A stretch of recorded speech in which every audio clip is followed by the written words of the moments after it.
But first, there is this. President Trump is going to visit Iowa today, touting his economic agenda while putting focus on affordability ahead of this year's midterms. The trip also expected to hit on the president's energy policy. White House Chief of Staff Susie Wiles says she has advised the president to, quote, campaign like it's 2024 this midterm season. The president said to visit a local business in Des Moines before delivering a speech later this afternoon. I want to bring in Missouri Congressman Jason Smith. He chairs the House Ways and Means Committee. Mr. Chairman, good morning to you. Thank you so much for being here.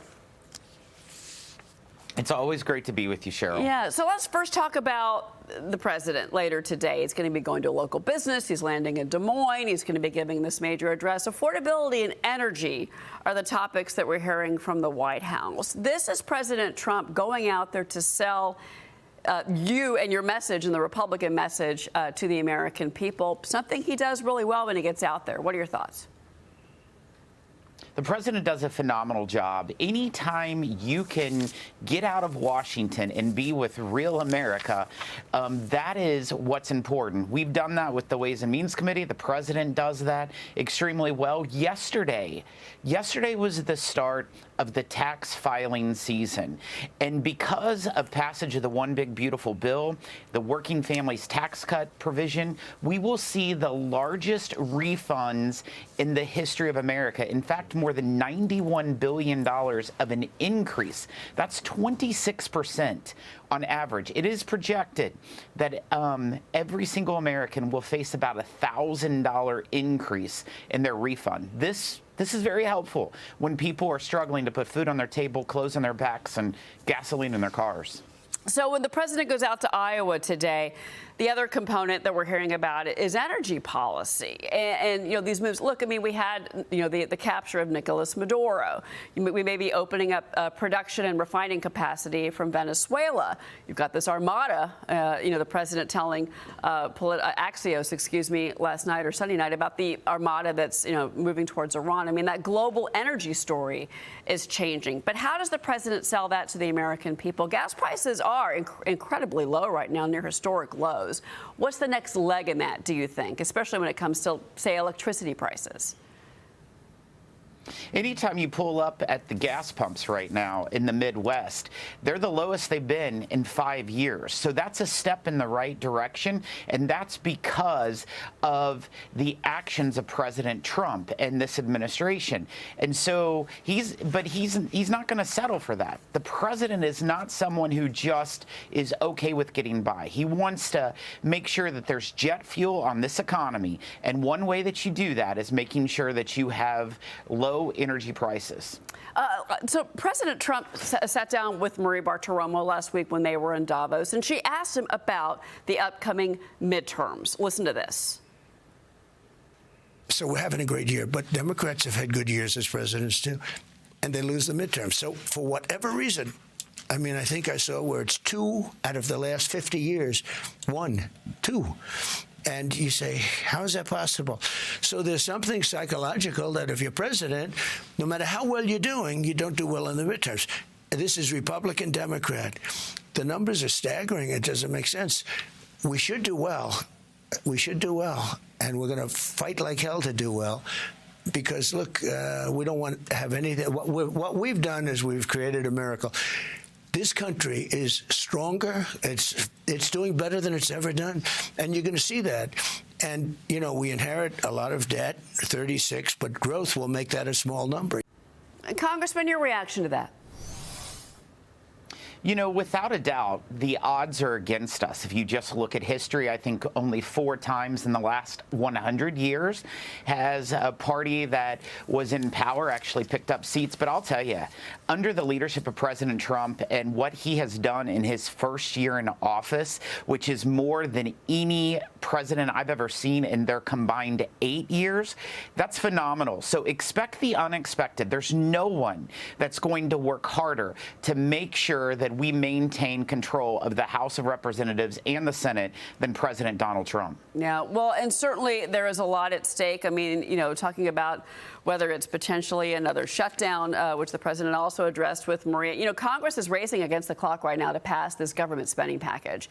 Current funding expires 12:01 Eastern Time Saturday morning. Senate Minority Leader Chuck Schumer is warning Democrats they're going to vote no unless DHS funding is removed and renegotiated after that second fatal shooting by a federal agent in 2 weeks that happened there in Minneapolis, Congressman. So the White House is rejecting Democrats' demands to strip DHS funding from the measure.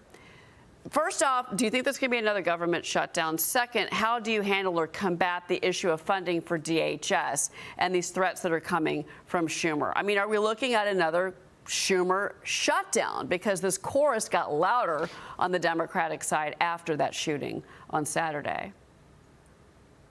I sure hope Chuck Schumer learned from the last 43-day shutdown, which resulted in accomplishing zero except hurting numerous Americans.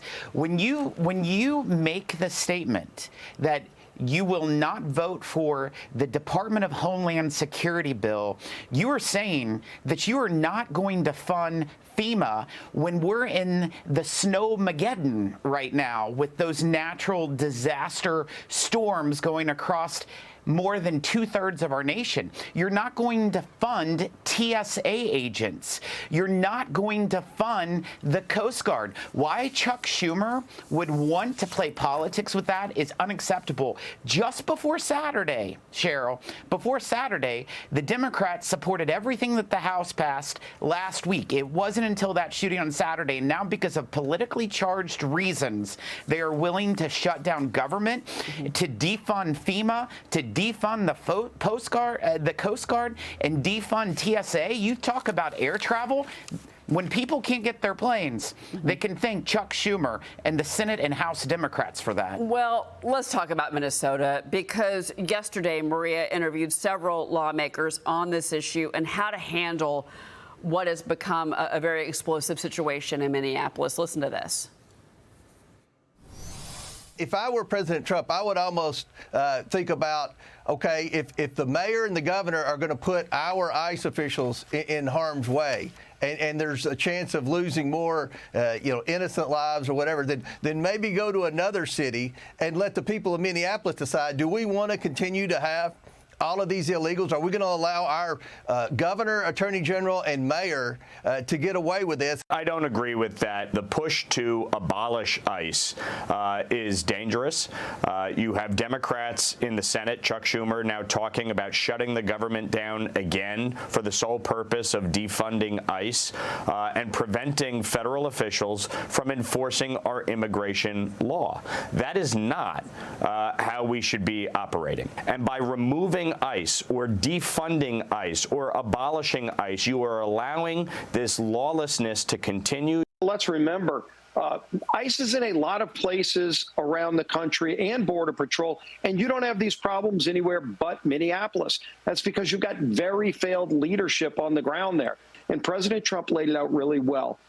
He's offered a path for these cities to be more cooperative, to make things easier, to not have incidents and chaos. They need to turn down their violent rhetoric.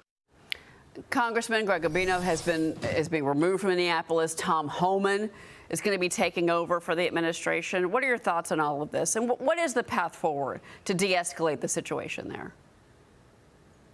Well, first, without a doubt, it's tragic when there's a loss of life of any in these kind of situations. But it's incredible to look at President Trump's leadership. Yesterday, for him to take time to call the mayor of Minneapolis and also Governor Walz, which are two people that have not said very nice things about the president, but he's doing that to try to bring down the temperature.